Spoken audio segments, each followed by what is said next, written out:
Достар, Шабыт онлайн мектебіне қош келдіңіз. Мен Гүлшара Чубаева сіздермен бірге бүгін мынандай тақияның тігілу барысын көрсететін боламын.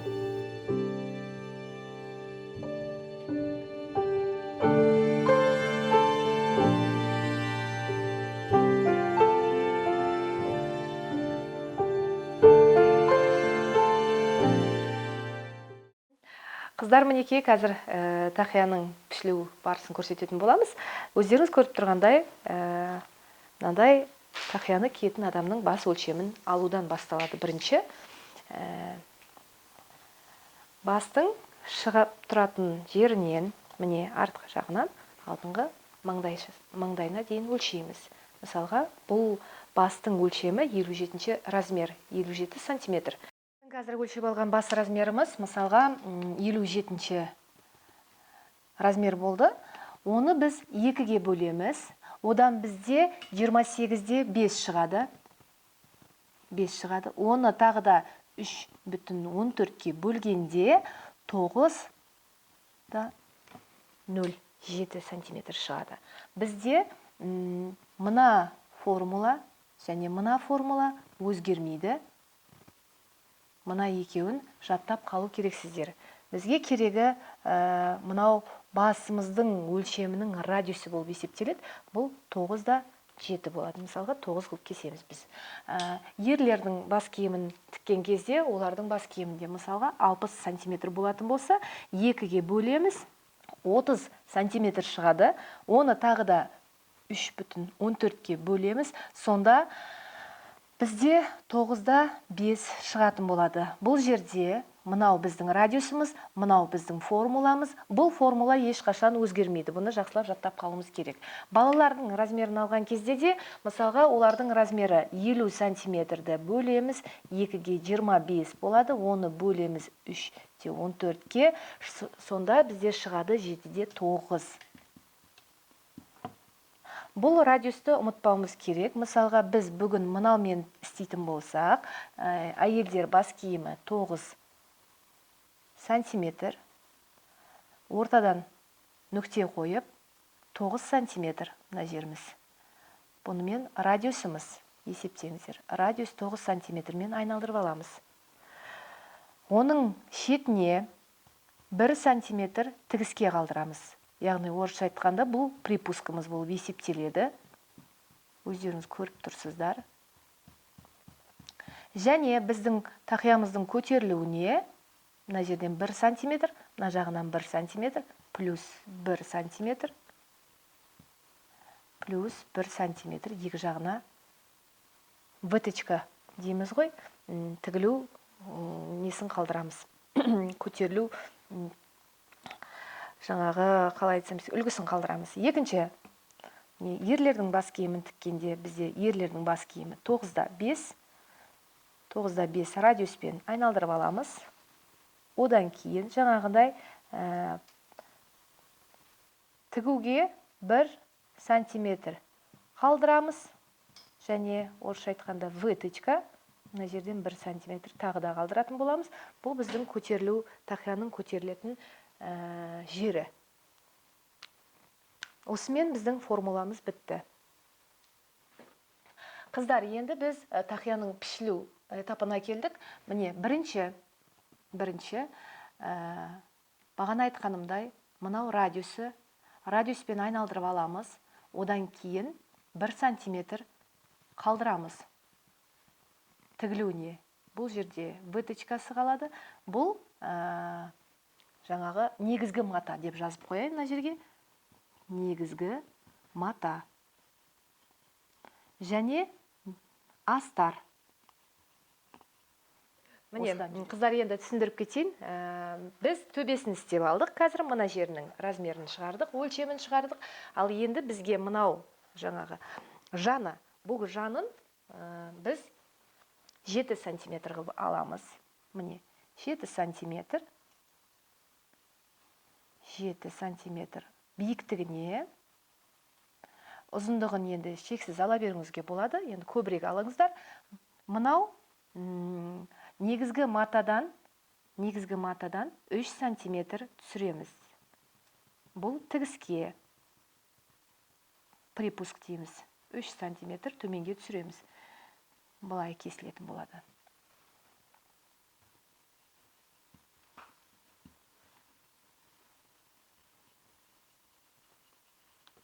Астына плюс 3 сантиметр. Бұлай. Плюс 3 сантиметр. Бұл тігіске негізгі матадан алынады. Енді мына жерде бұл астар. Тігіске 1 сантиметр алынады. Төменге 1 сантиметр қосылған. Мына жерде астар. Енді бәрін қайтадан басынан түсіндіріп өтейін. Бағана айтқанымдай, мына жерде 57 размерге, 57-ші размерге 9 сантиметр радиус істедік. Ол радиустен айналдырып, сызып шықтық. Одан кейін біз 1 сантиметр жанына тігіске тастадық. Міне 1 сантиметр. Мына жерден выточка дейміз ғой. Сол выточкаға ішке қарай 1 сантиметр, сыртқа қарай 1 сантиметр қалдырамыз. Бұл негізгі матадан біреу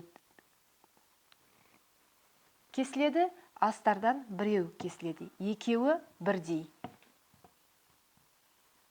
Екеуі бірдей. Одан кейін екінші бізде біздің жаңағы биіктігіміз 7 сантиметр. Мен сіздерге түсіндіріп өттім. Бұл биіктік, мынау тақияның биіктігі. Сонда біз 7 сантиметр биіктігін жоғарыға қарай есептейміз. Бұлай қарай артығымен аламыз. Сонда негізгі матадан кескен кезде, пішкен кезде 3 сантиметр астына тігіске тастаймыз.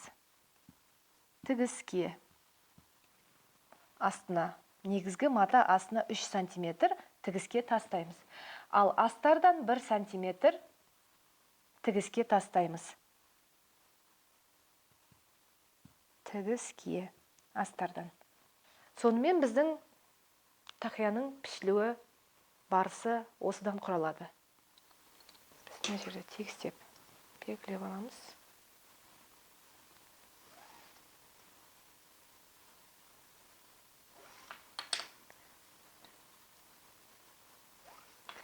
Енді бағана айтқанымдай 3 сантиметр астына тастаймыз. Мына жерден есептейтін болсақ 3 сантиметр.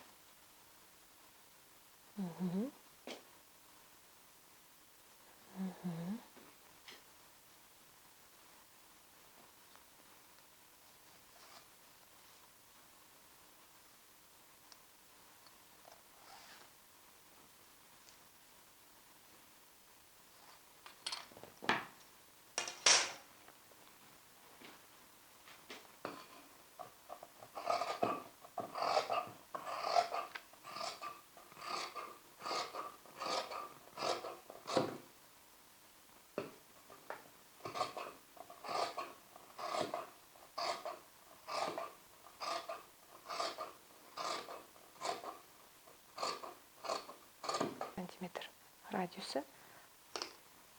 Айналдырып, етіп, есептеп. Мынау бізде қосымша жаңағы тігіске тасталатын 1 сантиметр.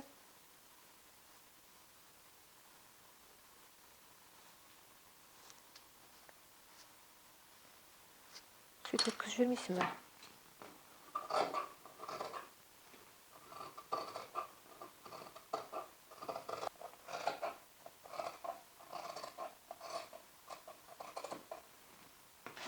Астарды тегістеп аламыз бірінші.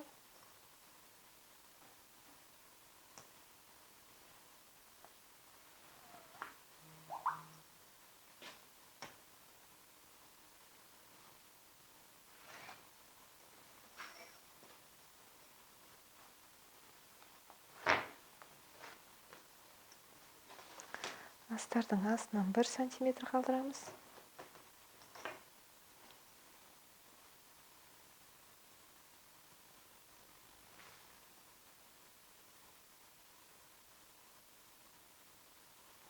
қандай енді осымен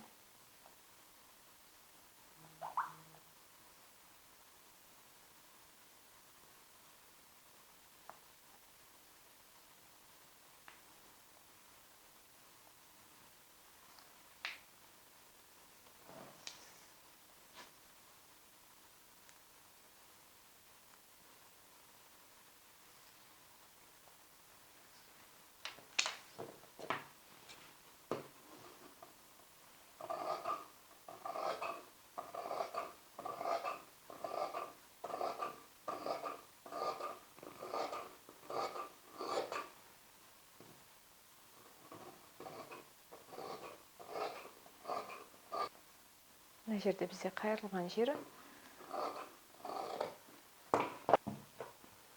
Мынау бізде негізгі мата. Негізгі матаның төбесі. Мынау біздің пішім өлшеміміз. Және қазір ортасын.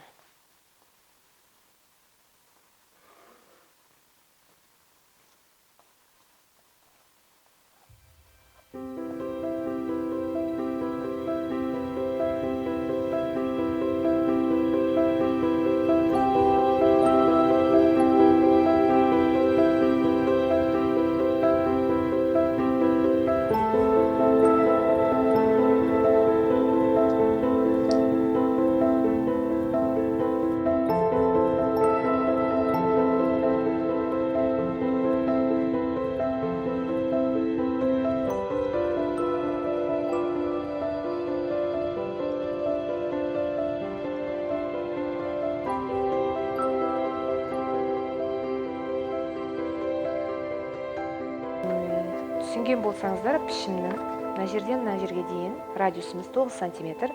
Онымен біз айналдырып шығамыз, сызып. Одан кейін барып 1 сантиметр жанынан тігіске қалдырамыз. Және бағана айтқандай, мына ішке қарай 1 сантиметр неге тастаймыз? Тігіс көтерілуіне, және де 1 сантиметр көтерілуіне төменге қарай тағы да бір тастайтын боламыз. Бірге негізгі матамызды пішіп аламыз. Міне көріп тұрсыздар, негізгі матаны осымен пішіп аламыз. Одан кейін бұл біздің бағанаға айтқандай тақияның жаны. Бұл жанын негізгі матадан пішіп жатқанда астына қосымша 3 сантиметр қалдыратын болармыз. Біз сізбен мына жердегі 3 сантиметр қосымшаны жазып кеткенбіз. Міне 3 сантиметр қосымша астынан қалады. Мен артығымен алып жатырмын матаны, көріп тұрғандарыңыздай. Мен бұны қайырып, ортасынан бөліп піштім. Сондықтан қазір жайылып тұр. Одан кейін астарын міне мына домалағымызды астардың өзімен кесіп алдық осылай. Одан кейін жанын біз астардан 1 сантиметр астына пішуге тастадық. Көріп тұрған болсаңыздар. Енді біз мынандай картон қағазын қолданатын боламыз. Бұл картон қағаз, міне көріп тұрғандарыңыздай, бұл қағазды базарда немесе дүкендерде сатады. Бұл енді кәдімгі пішуге арналған осындай картон қағаз болып есептеледі. Бұған да осындай 9 сантиметрмен есептейміз. Есептеп, осылай айналдырып, сызып аламыз. Оны алғаннан кейін мына жеріндегі біздің жаңа выточка қалдырған жерін біз кесеміз. Міне көріп тұрсыздар, міне ортасынан осылай кесетін боламыз.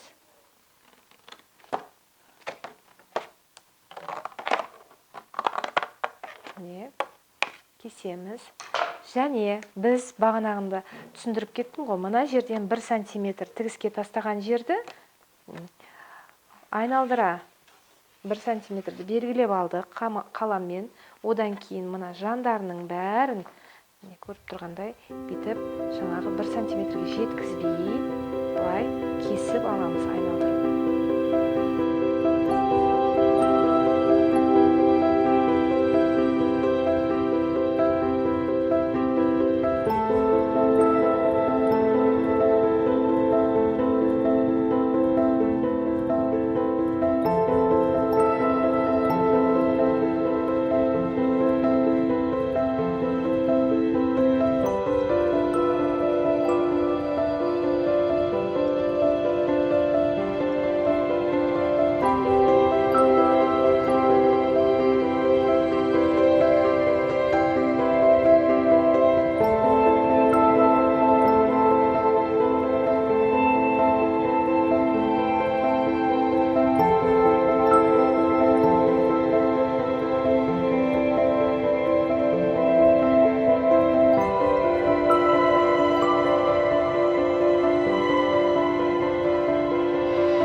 тесмо керек болады. Одан кейін мынандай үкі керек болады. Бұны метрлеп сатады. Одан кейін мынандай жұқа тесмо керек болады. Одан кейін қайшы, қағаз клей, сым, картон, мынандай картон қағазы, және картон тесу үшін мынандай тебен ине, пистолет тапқанша. Бұл желім сол ненің. Ал қалғаны біз кесіп алған мынау пішімдеріміз. Бұл негізгі мата, анау астарымыз, анау біздің жаңағы үлгіміз. Міне қыздар, біз мынаны бітіргеннен кейін мынандай қағазды кесіп аламыз.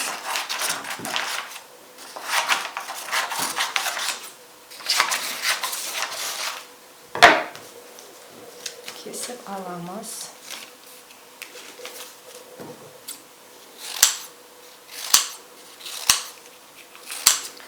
Оны біз мындай қағаз желіммен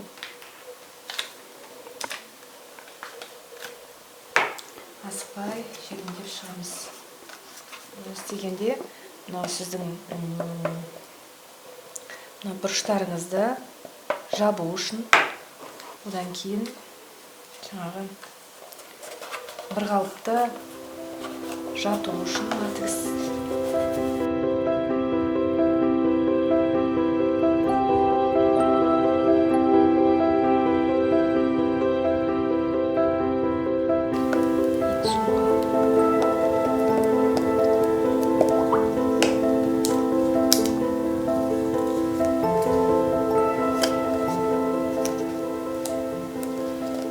Одан кейін біз жоғарысын істеп болғаннан кейін астыңғы жағын тура осылай істеуіміз керек болады.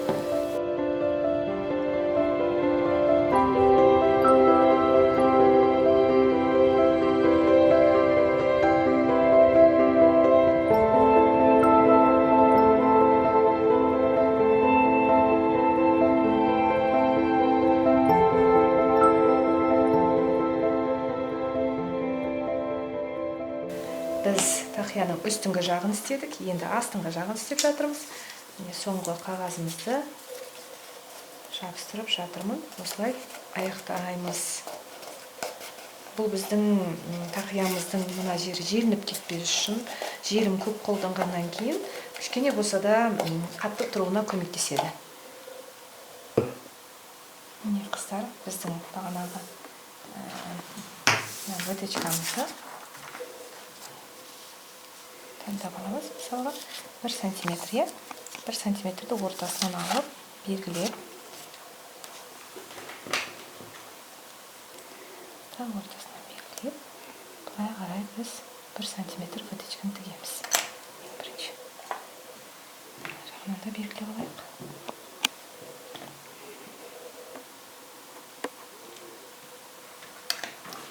Сантиметр выточканы белгілейміз.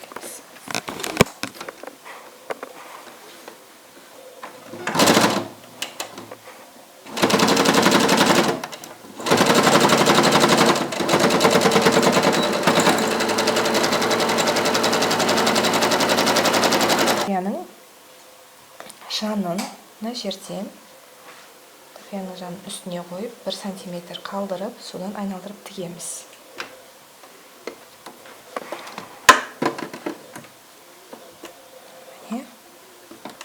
1 сантиметр жағында қалдырамыз.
артық матаны теңдестіріп қойып қиып тастаймыз.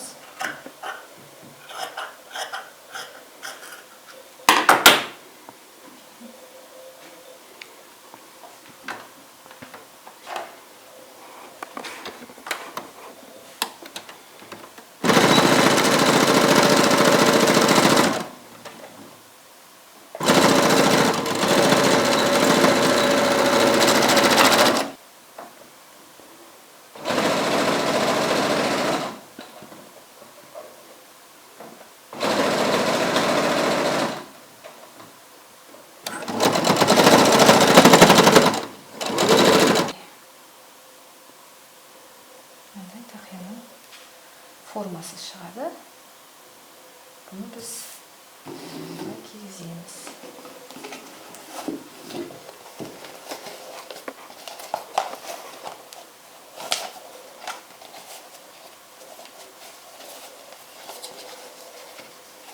Егер кең болатын болса, тағы бір рет жүріп шығамыз. Ондарымыздай үлкен емес. Енді қалғанын былай клеймен астын жабыстырғанда желімдеп, өзіміздің керек формамызға, пішімізге келтіріп тартып алуға болады. Сондықтан енді астарын тігуге кірісейік. Қазір астарына қараңыздар. Міне, мынау біздің жанымыз. Ең бірінші кезекте біз қазір бұны немен тігіп аламыз. Шетін қайырып.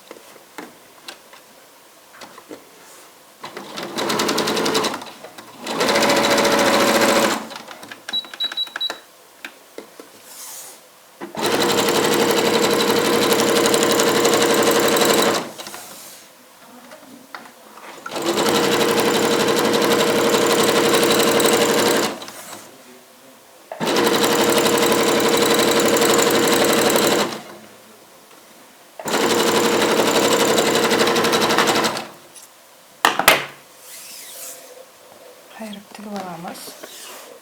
Одан кейін бағанағындай выточкамызды тігеміз. 1 сантиметр. Көрдіңіздер ғой.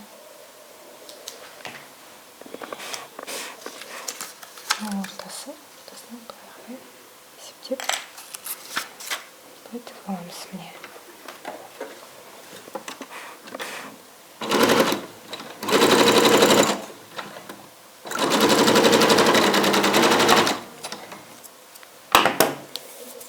Кейін мынаны тіккенімізді ішке қаратып, негізгі матаны тіккендей қылып тіге береміз астарында.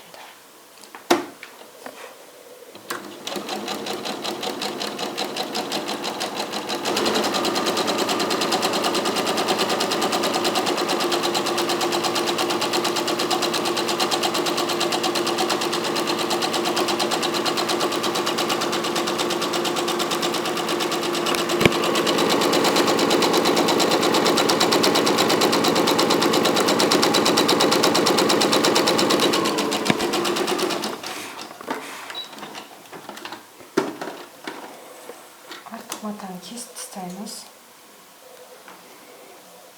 Қатар қойып.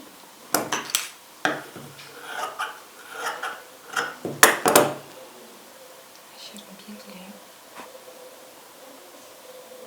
Артық матаны кесіп тастағаннан кейін құрайтын жерімізде біздің жігіміз басқа.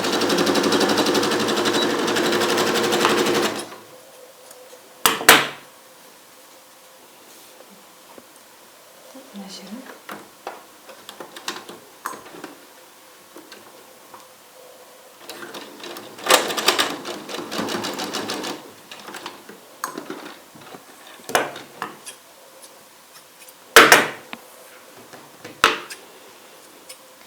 мынандай біткен тақияның мынаның ішіне кигіземіз. Былай кигізуіміз керек. Енді қазір сіздермен бұны қалай бір-біріне орнату керек екенін көрсетемін. Міне қыздар, біз тақияны кигіздік, ішін өзімізге қаратып, шамамен қанша қайтару керек екенін, ішке қарай кіргізу керек екенін көреміз. Екі жағынан қарап, мына жағынан 2 сантиметр, мына жағынан 2 сантиметр дегендей. Мына жерден енді 1 сантиметр қайтарылайын деп тұр. Мына жерден 1 сантиметр. Міне, сол кезде тартылысы жақсы болатын екен. Енді сол үшін біз тағы да силикон жетімді қолдана отырып, бұның бәрін асықпай 1 сантиметрден өзіне жабыстырып шығамыз.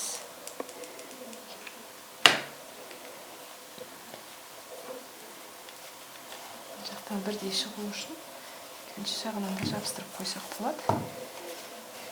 Бәріне бірдей шығу үшін.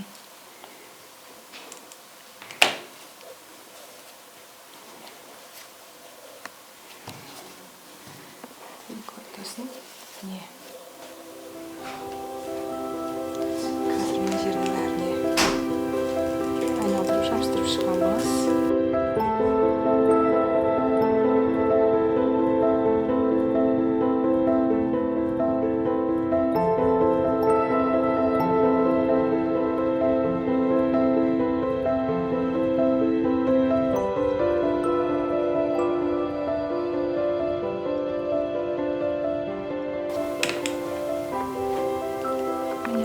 Барлығын желіммен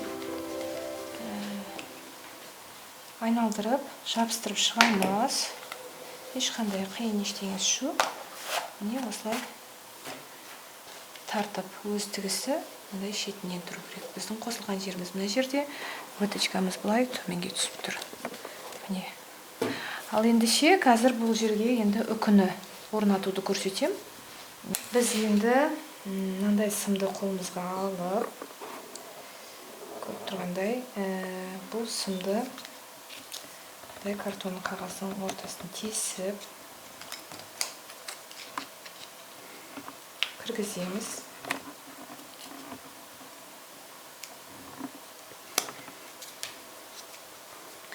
Оны екіге айырамыз сымды. Егер сымымыз 5 үкі болатын болса, 5 сым кіргізу керек болады ішіне.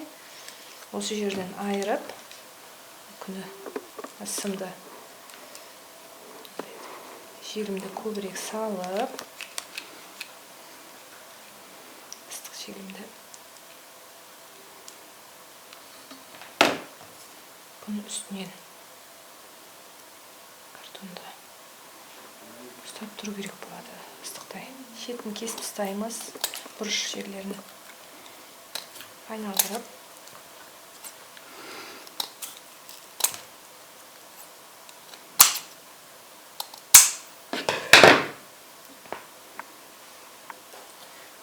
Кейін біз мынаның сымның ұшын осындай сым кесетін немен кесеміз, құрылғымен, қолмен.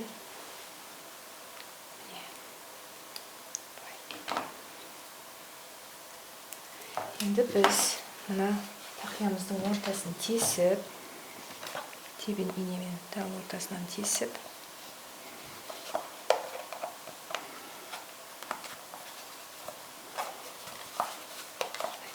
орынды қалдырамыз.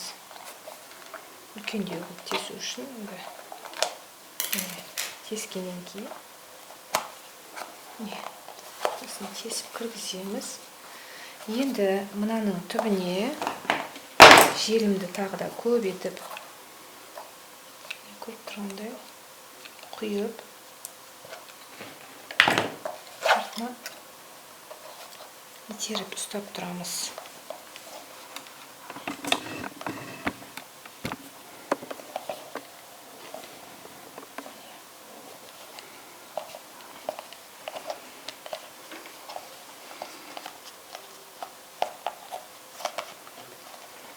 Міне қыздар, енді мына желімді жабыстырып болғаннан кейін біз мынау астарымызды ішіне кигізіп, шетін желіммен жабыстырып шығамыз. Оны да бағана өздеріңіз көргендей, мына жерге болмаса қолмен тігіп шықсаңыздар да болады. Асықпай тұрып әдемі шығады. Міне көргендеріңіздей мынандай болды. сыртынан қарағанда былай. Сыртынан мынандай. Енді біз мына сымны үкіні істеуіміз керек. Жабыстыруымыз керек болады. Мысалы, мынандай метрлеп сататын үкілер былай тұрады. Қарағанда бір жанға қарай құлап тұрады. Ал біз бұны былай қолданбаймыз. Біз былай қолданған кезде бұл үкі шашыраңқы тұрады. Міне, көріп тұрсыздар ғой. Осылай. Сол үшін біз қазір мына құлап тұрған жерін, бүйтіп тұрған жерін ішке қарай кіргіземіз. Мысалға, міне, төменге қарай аламыз.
Желімдеп жатырмыз.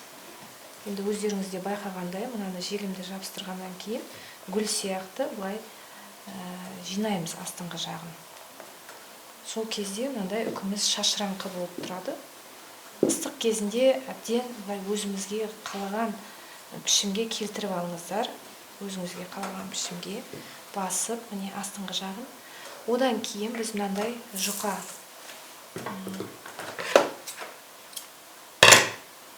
тесмоны жеп, бұны біз астына мына көрініп тұрған жерге айналдырып орап шығамыз. Бұны да желіммен, міне көріп тұрғандай, жерге жоғарғы жақтан төменге қарай желім жабыстыратын боламыз.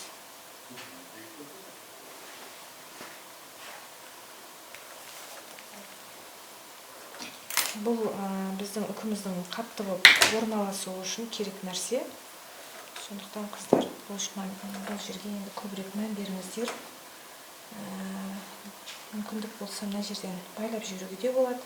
Байламасаңыздар, жақсылап клеймен қатырып желімді көбірек жабыстырсаңыздар да болады.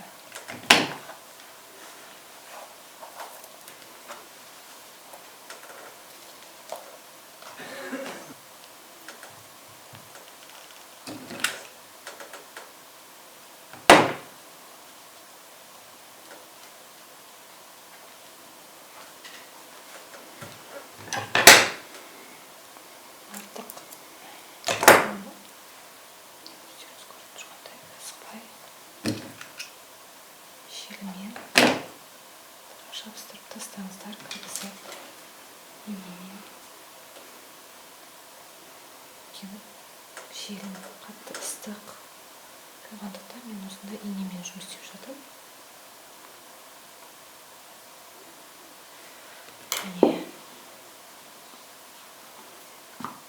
біздің үкіміз дайын.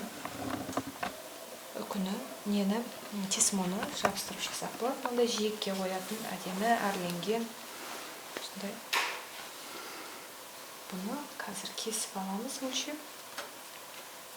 Мындай дайын жиекті, мысалға, тігіс басталған жерден дал ортасына клеймен, желіммен жабыстырып шығамыз.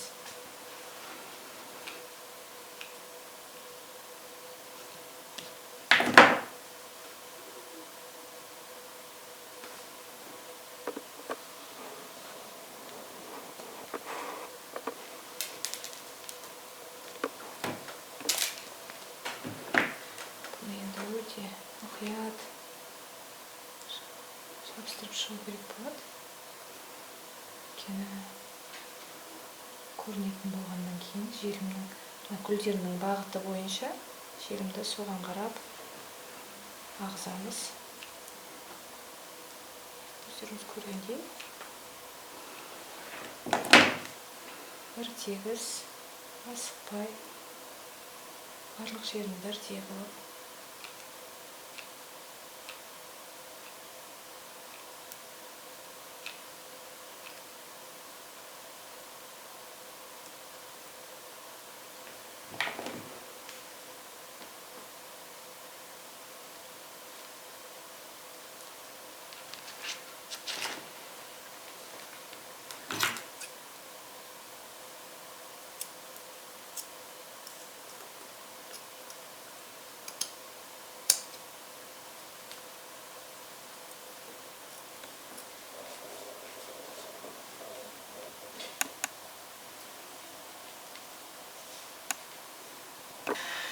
Міне қыздар, біздің бүгінгі сабағымызда тігіп жатқан тақиямыз аяқталды. Өздеріңіз көріп тұрғандай, қалаған түсіңізде, қалаған ойында істеулеріңізге болады. Мысалға, мына тақиядағындай моншақтармен әрлесеңіздер болады. Енді оны өзіңіздің қалауыңыз бойынша өзгерте бересіздер. Біз сіздермен жалпы тігілу барысымен бөлістік. Ары қарай енді өздеріңіздің қалауыңызға байланысты